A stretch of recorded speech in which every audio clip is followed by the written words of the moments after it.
If you've seen a lot of headlines this week about how Republicans are totally, definitely, 100% going to annihilate Democratic majorities in this year's elections, it is because of this new Gallup poll that's out, where people were asked if they'd rather vote for a generic Republican in the fall or for a generic Democrat.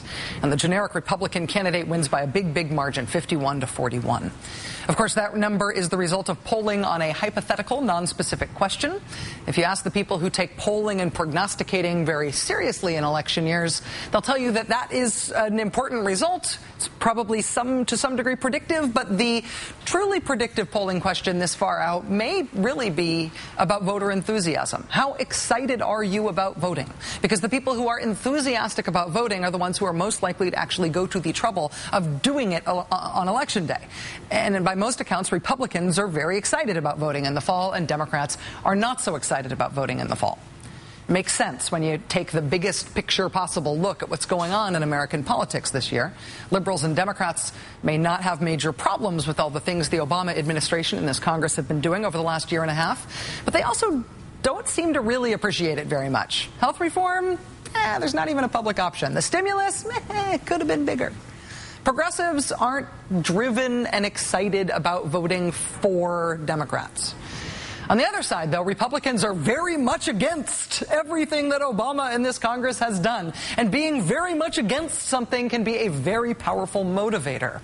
And as a Republican running for office, you are in a powerful position. If you're able to say all of this stuff, all of these things that have passed since Obama's been president, these are evil, bad, awful things. We've got to get out and vote these terrible people out of office who have done these terrible things. It's a powerful political decision. And here's why it is awkward for Republicans right now. Their claim to fame this election cycle, their party platform, in fact, is how bad everything is that the Obama administration has passed. And yet, they keep also campaigning on all the awesome stuff Obama has done. They just don't mention that President Obama is the one who did it. We saw this when the stimulus was passed over massive Republican objections. Remember when Louisiana Governor Bobby Jindal toured his state handing out giant fake checks? He actually put his own name on a bunch of jumbo Publishers Clearinghouse style checks and distributed them around Louisiana so it would look like federal stimulus money was actually coming from him. Because he wanted to be seen as anti-stimulus, but he also wanted to take credit for all the things the stimulus was funding in his state. And it wasn't just Bobby Jindal. There were dozens of these guys. More than 100 Republican lawmakers who came out against the stimulus and then proceeded in some way to try to take credit for it. We talked about this lots and lots on this show because there were lots and lots of them.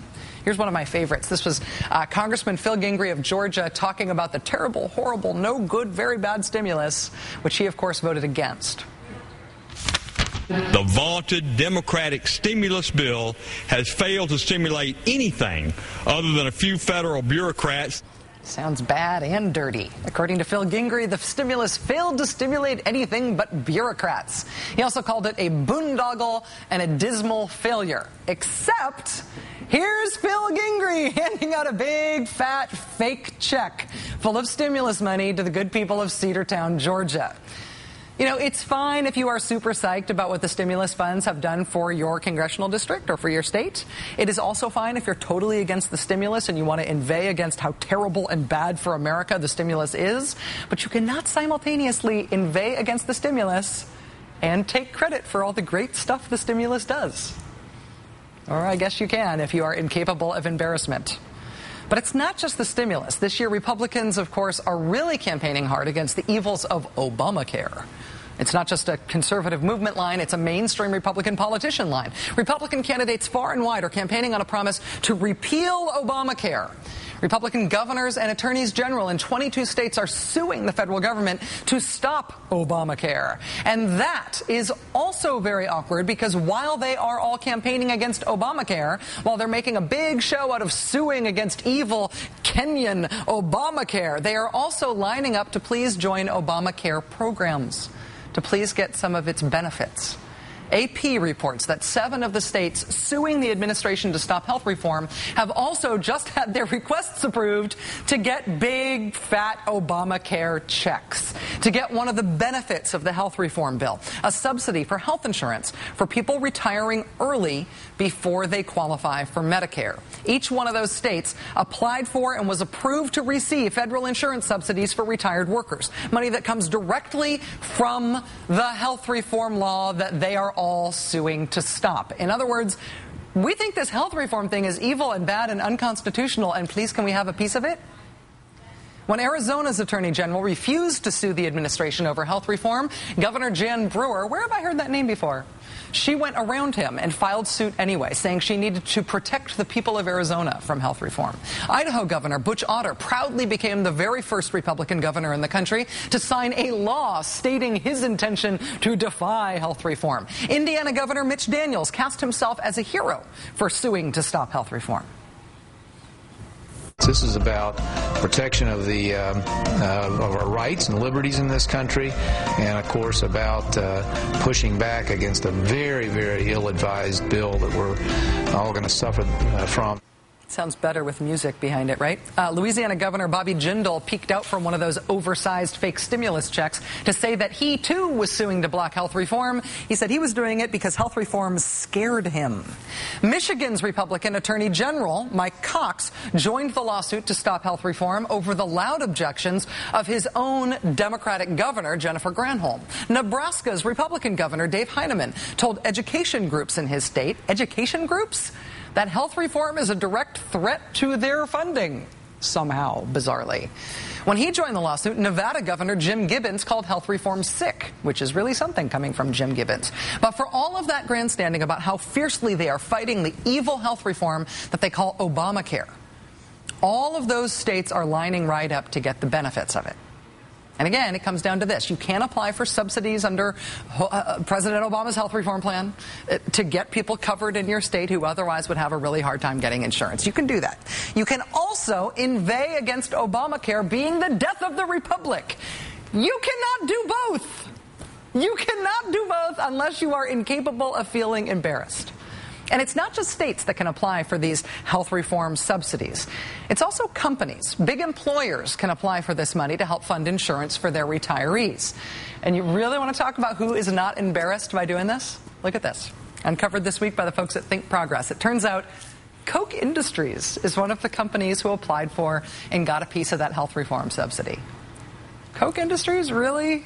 Koch Industries hopping on the health reform gravy train after funding almost all of the most over-the-top apocalyptic anti-health reform campaigning? Do you remember all the signs in the tour buses with the bloody handprints? Hands off my health care! Remember the anti-health reform rallies comparing President Obama to Pol Pot and Hitler? As I recall, Stalin in the 1920s issued about 20 million end-of-life orders for his fellow Russians. Pol Pot did it during the Vietnam War. He issued about 2 million end-of-life orders. Adolf Hitler issued 6 million end-of-life orders. He called his program the final solution. I kind of wonder what we're going to call ours. That version of anti-health reform organizing, that event and others like it was brought to you by Koch Industries funded Americans for Prosperity. Koch Industries also funded FreedomWorks, the group that took credit for, in their words, blowing up town hall events last summer after encouraging conservatives to show up at town halls and to be aggressive. Koch Industries has done more than almost any other giant pile of inherited money in this country to convince Americans that health reform is a secret plot on the part of Kenyan Nazis to kill our grandparents and enslave our doctors. And Koch Industries has also applied and been approved for a program to help it insure its retiring workers, a program that exists because of the dreaded Obamacare. And you know, the Koch brothers can do whatever they want with all the money they got from Dad. They have the right to spend it on all sorts of stuff within the bounds of election law. But you can either inveigh against Obamacare as the second coming of Pol Pot, or you can apply for it to help cover insurance costs for your older workers. You can't do both. At least most people could not do both. Most people would find that too embarrassing. Joining us now is Howard Feineman, MSNBC political analyst and chief political correspondent and the senior editor of Newsweek. Howard, thanks very much. Hi, Rachel. Does it undercut the fist-shaking campaigning against health reform for states that are suing the government over this to be signing up for it? Well, it should. But not only are some politicians incapable of feeling embarrassed, a lot of people who attend their rallies can't feel embarrassed either, or don't have the gene that produces the emotion of shame in the human soul, because having been to the healthcare town halls last year, having been to lots of Tea Party rallies last year and this year, I can tell you that if you individually talk to most of the people there, and I got to know a bunch of them, they're for Social Security, they're for Medicare, they like their interstate highway system to be fixed, their kids are getting federally subsidized student loans. This is, sadly, I guess, in the American grain. A lot of people complain about the federal government. They say, get the federal government off our backs. In many cases, the federal government has their back. It's just that people don't want to admit it. And that emotion is the emotion that's very strong in the country now, and that the Tea Party people and the Mitch Daniels of the world are playing to. Is it clear to you at this point that hate the stimulus, hate health reform, that those things are going to be really central to the Republican campaigning template this year? Well, Rachel, there are rings to this. And levels to it. The Republican leaders in the House and the Senate, people like John Boehner, whom I interviewed last week and wrote about in Newsweek, and Mitch McConnell, who I've covered for years, they're going to stick to three main issues. And they've poll tested them, and you don't have to be a rocket scientist to look at the polls and see what they are. Jobs, spending, and health care. Those are the three words that they repeat, that Boehner repeated, must have repeated 15 times in the interview that we did. Jobs, spending, and health care. That means the stimulus bill, even as you point out, they benefit from and have big checks about. It means the idea that the government is somehow a runaway spending freight train. When, take Mitch Daniels, for example. He's now the governor of Indiana. When he was OMB director, people tend to forget, and the George W. Bush administration, he turned a surplus under his watch into a $400 billion deficit. I mean, George W. called him the blade. He was more like the butter knife, and now he's complaining about spending. And then you have the health care law, which, because Obama set it up in such a way that many of its important features don't come into play till 2013 or 2014, it's hard for voters to see immediate benefits from it. Ironically, one of the first immediate benefits is the category of things that Mitch Daniels and others are signing up for right now. That's what they're going to campaign on, while meanwhile the Cooks of the world and Rush Limbaugh and Mark Levin and all these people are going to be talking about birth certificates and Kenya and Christianity and all that stuff. The Republicans in the House and Senate will try to keep the high ground, while the others will do the dirty work around the side. And the real question will be whether or not Democrats can figure out a way to tell all those retirees who are going to be benefiting in these states that what they're benefiting from is only there despite what Republican politicians have fought against. Howard Feineman, MSNBC political analyst, Newsweek chief political correspondent, senior editor, and somebody who I really enjoy having on this show. Thank you, Howard. Thank you, Rachel.